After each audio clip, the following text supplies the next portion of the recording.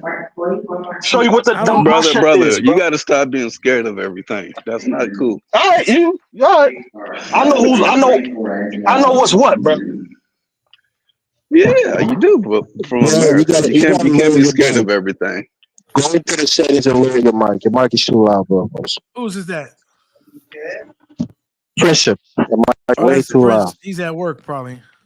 No, you muffled though. My mic ain't loud. You muffled Oh, as hell. I okay. can't hear what you're saying. Either his microphone is loud or he's yelling. I can't tell the difference. Yeah, I'm you probably gotta yelling. My fault. lower it. Let me tone my mic. Let me tone my Your mic. mic is too loud. I got a quality mic, man. Elvis, you muffled, man. Yeah, I love National But you get Geographic, man. Hey, he you sounds can't Don't build go without there, dollar diplomacy. bill. Don't go there, dollar bill. Don't go there. You can't build without Don't go diplomacy. where? Elvis is right. I got do a you mean you National love National Geographic, man. Geographic? I got a National Geographic magazine. What are you talking about, Elvis? We know white people say that and racist shit. Elvis, Africa is like National do I have to Geographic. put They it? see all of Do I the have to put it? Africans running But around. why do they go? Why do the Elvis, I European didn't say go and nothing they about bash Africans. Africa, Haiti, Elvis, Jamaica, and all that? Elvis, I didn't say anything. You know what? I'm gonna put it on the thing because every time I say something to you, Negroes, y'all don't believe shit that I say. Man, you Africans. I don't know why you allow Okay? Dollar Bill and Kala be Can you see that, disrespectful towards mofo? Africans. Do you see that? Do you see that? Yeah, we seen it. Okay, so is that have anything to do with Africans? Does this have anything? Look at the date of it. It's a brand new thing that I'm putting out. Show Does your that have face and anything to do with Africans? show your face and let's look at you.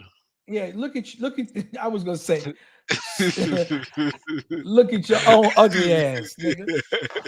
Now I want to, Elvis. I deserve an apology, bro. That had nothing to do with Africans. I was looking at the National Geographic, the picture of the year, the photos that captured around the world. This is November of 2024. But Dollar Bill, can I ask you a question? Can I ask you a question, Dollar Bill? You can ask me anything, but it had nothing to do with Africa. Hey, Kala, why have you edited this your profile picture to be white? You know, you want to be white so bad. Man, this guy. It's white and black, man. Crazy. That's a picture of me and my Robia. Kylo want to look peanut butter collection. You don't want to show your real black complexion. You want to Elvis, look could you peanut butter. apologize? Could you apologize for saying? Okay, I apologize. I apologize. I accept it, brother. I accept you. Thank you. Yeah, I was just But looking Dollar at Bill, National Geographic because I get it once a month. I get one of the things, and I just love it because of the photography and the various things that I see. You know, about snakes and all kinds of just interesting Why does things. Kala have so much beef with Africans, man? I don't get him sometimes. It's because people like you, man. He just You say you say you want an African. You said no, man. Start an American first. Look, Zongo. Let me put it to you like this, right? And no offense to anybody, right? You know, Don't start. But hold on, let me say this. But let me say this, right? Look, for years I've heard the African story, right? Every time you guys cried, I was there crying with you. There, I heard your arguments. You know, with Rwanda, where it was apartheid, South Africa, the Congo with Kabila and Mobutu. I saw this pain and suffering, and I took that on as my own. You know, I want the best for Africa. I want you guys to have the best. When Nigeria was going through this thing in the 90s, it was Minister Farrakhan who spoke up to Mike Wallace. Remember that interview? Yeah, he spoke. Mike Wallace, our people. Those are our people. Even though that was that's some interview thing. Though. Oh, let me listen. Let's see. But just what I'm saying, you see, just how you just being dismissive of what I was just saying. We had an affection for Africa, right? And then, so therefore, black people in America, nothing to do with racism and everything. Because I didn't grow up in a racist. So I grew up in middle class. I had white friends, everything like that. But still, even said I was a kid. Okay, Kamala Kala. I grew up in a middle class family. Don't interrupt me when I'm talking, right? I grew up, I had the best of everything and everything like that. But one thing I did not have, right? Because I felt like no matter what I had, I felt like I was in prison because I was black in a white world, and I, secretly I resented it. Why don't you go to the South then? Go to the South. Go to It doesn't matter. I'm in the right country. What about Gilligichi, where you guys come from? Look, it doesn't matter. Look, the bottom line is this: there's no place where I make my stand. The bottom line is this: everywhere I'm going on, I have no soil that have what we call blood and soil. Blood and soil is when you basically kill your people enemy. they Soil that they you live in the South. inherited for your enemy's blood. We have no blood and soil in America because we're a That's not true though. captivity. If you don't believe that, That's you're not a true. fool. Black people in America Yeah, are FBA Young black Lion people are disagrees with you on that people point.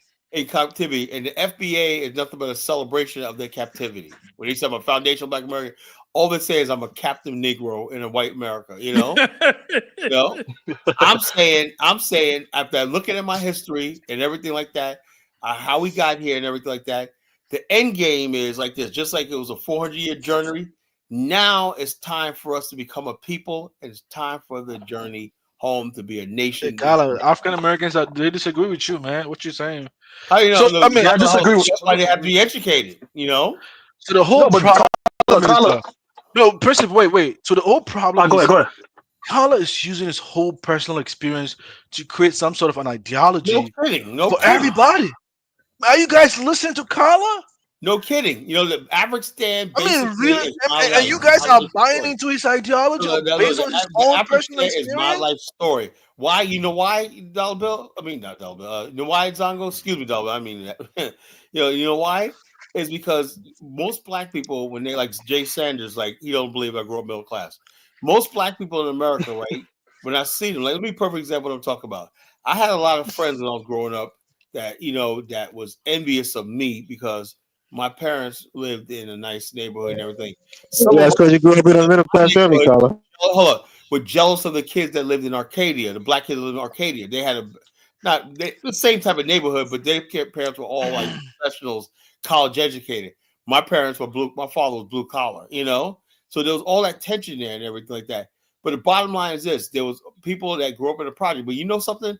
All my friends that grew up in the projects, they ended up going to the military, graduated from college, and I see them on Facebook now. They got own businesses, and they made it. They made it. There you go. My point I'm trying to make is That's the American dream. the only thing I'm trying to say is this, right?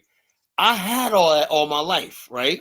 The one thing I never had was what it's like to live a place where I'm the majority. That's like I said, when I first went to Liberia, that's what I felt. Even though these are not my people, really, because most of the people look like me and stuff like that, and I felt home because it was like, God, everybody is Black when in my own area, when not, And so I'm saying to myself, and so that's the thing about African Americans, right? That's why we like Africa so much, because we go to places and Black people are the majority. There's nothing wrong with that, right? But we're saying let's take it to the next level. What if we can freaking govern ourselves? But we can build a whole nation state in Africa based on your Well, personal. you got to do something, man, because right now Africa's failing. That's not fair. You don't have to. Do that. Africa's failing right now. You got to do something. Zongo wants right Africa now. to stay dormant.